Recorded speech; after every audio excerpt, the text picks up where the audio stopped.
Tonight, I'm talking to one of the top middleweight contenders in the country. In a year and a half of professional experience, he's already a Dana White Contender Series veteran. And on July 16th, he's going to go for a very, very important victory in front of his hometown in San Antonio, Texas, when he takes on Adam Vigil. That happens at Fury FC 81. He joins me right now. His name is Zack Borrego. Zack, my man, welcome. Honored to have you on. Thank you. It's an honor to be on, man. Appreciate the introduction. I like that. Well, I like watching you fight, man. That's why I wanted you on this show. I think of you and I think of violence. I think of like knockouts. I think of somebody that puts asses in seats and like excites people. And Yeah. fighting in front of your hometown, like they've got like your entire community must be hitting you up like, bro, I cannot wait for July 16th. Yeah, no, it's definitely it adds some pressure for sure to it, but it seems like ever since really I was an amateur, my fights usually don't go to the distance, and because of that I've kind of, created this reputation for myself that I'm an entertaining fighter, and I love it, man. I honestly do. I know that that's kind of the path to getting into the UFC is being an exciting fighter, putting butts in seats. So yeah, I'm excited. It's a big fight. It's a good matchup, and I can't wait for July 16th.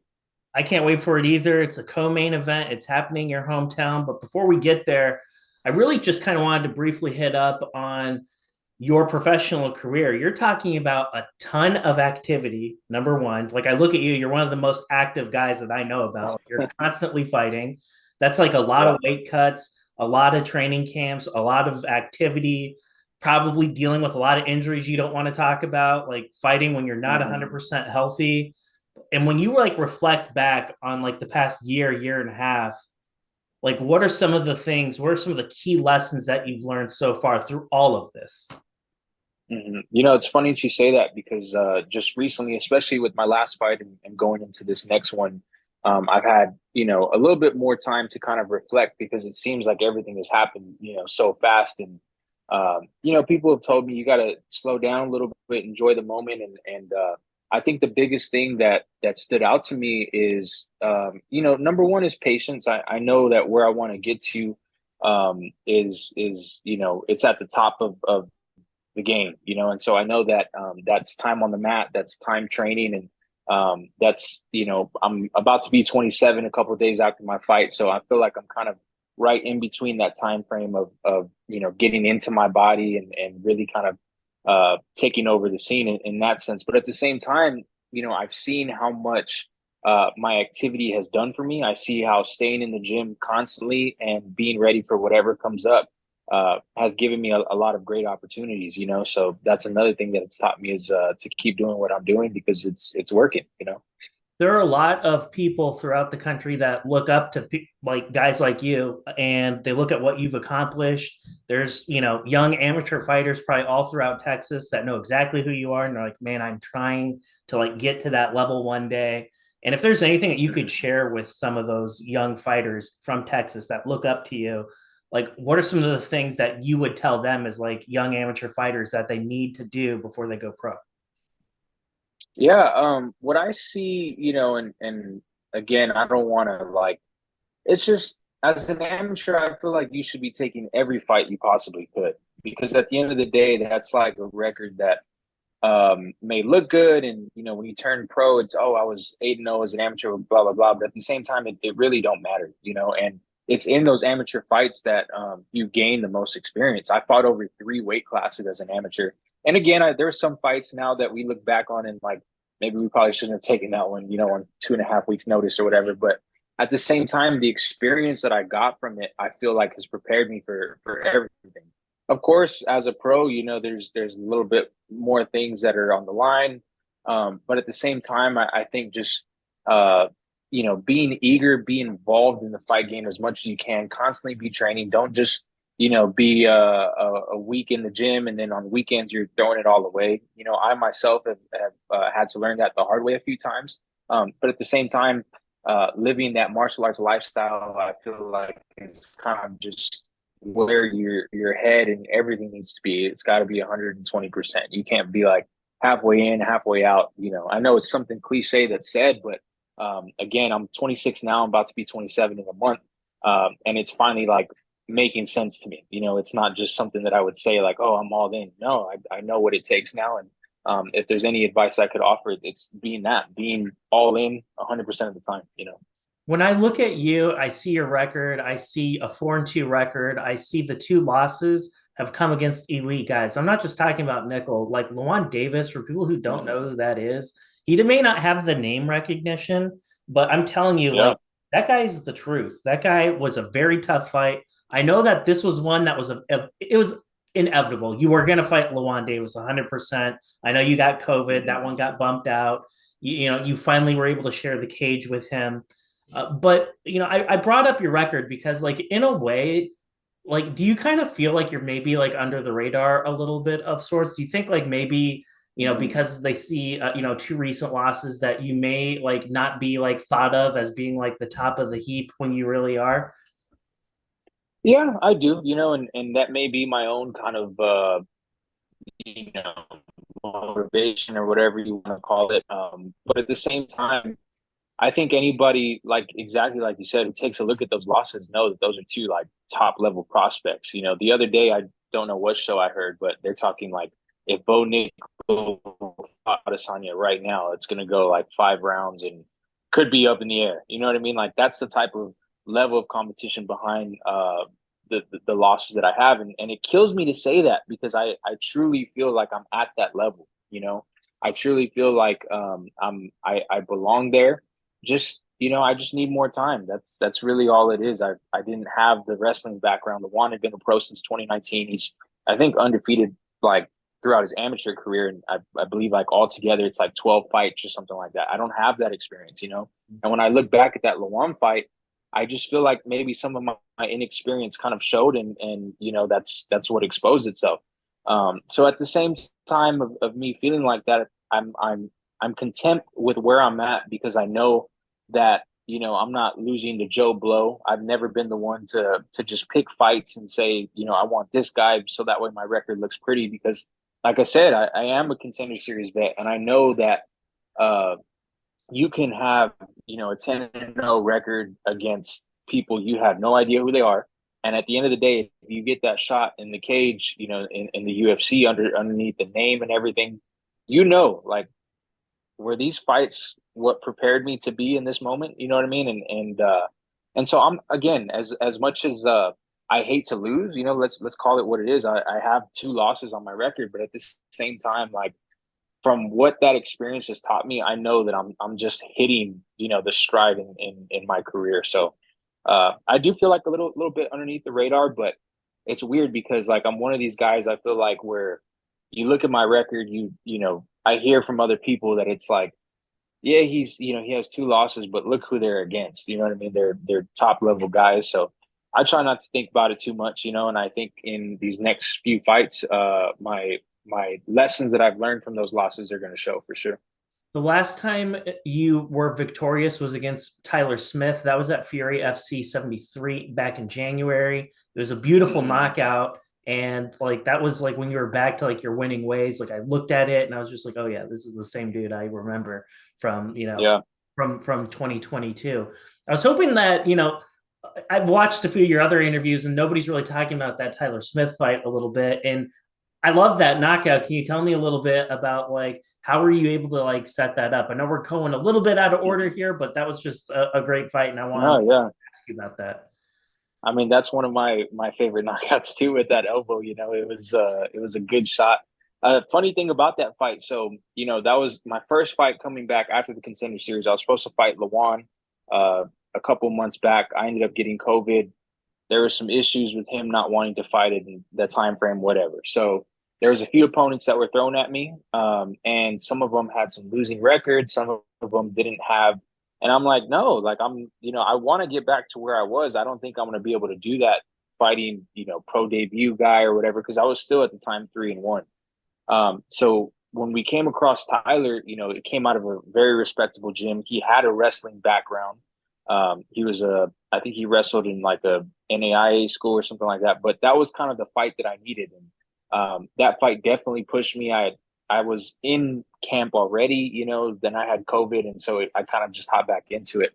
Um, but yeah, I think that fight showed a lot. I was able to get back up to my feet. I was able to work my get ups that I had been working on, and um, when I look back at seeing how my career has gone so far, I think that fight showed what a loss taught me. You know what I mean? That the loss before that was the Bo Nickal fight, and we know how that goes. But yeah, man, when you know Tyler kind of had a weird style because he was a wrestler, but he also had these like gnarly leg kicks, that he had just finished a main event fight prior with leg kicks. So we were definitely trying to stay away from those. And just like halfway through the round, I was noticing that there was like certain little gaps that he was throwing these leg kicks with his hands down, and I didn't want to overextend and get taken down, and I kind of just had that shot in the back of my mind, and then it happened, man. It was beautiful.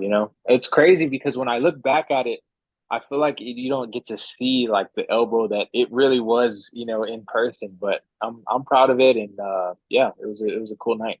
It was probably my favorite fight of yours when I think about it. It was definitely like one where I circled that one. I was just like, that will be one that people come back and like when they watch tape on Zach, like that's going to be the fight that Hmm. everyone's going to eventually see. But here we are, fast forward. We're here in July next month. You'll be fighting Adam Vigil. This is a 6-1 guy.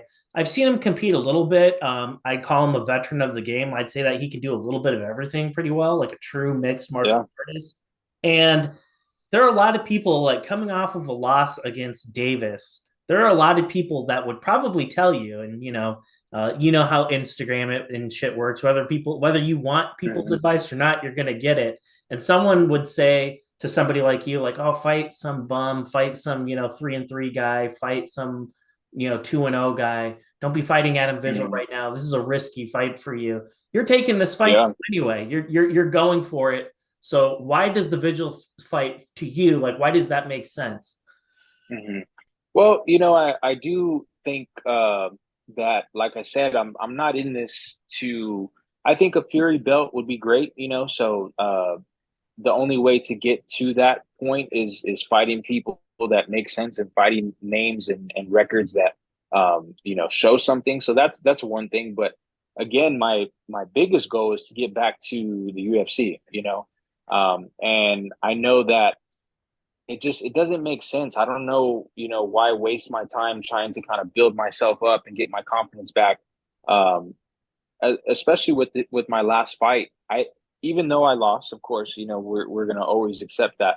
Um, I proved to myself a lot of things that I kind of had questions about. One of those being I had never been dropped in a fight. I'd been put out as an amateur, but I Mhm. had never been dropped in a fight, and I was dropped for the first time in my career, and I was able to recover, and I was able to choose to stay into the fight. And I've never really understood when people say like, "Oh, you can choose, you can choose when the fight can be stopped." And I had that feeling. I'm like, I can just shell up and let these punches, the refs gonna come in and stop it. And I did everything I could to not, have that happen. And then came back in the third round and try to make something happen.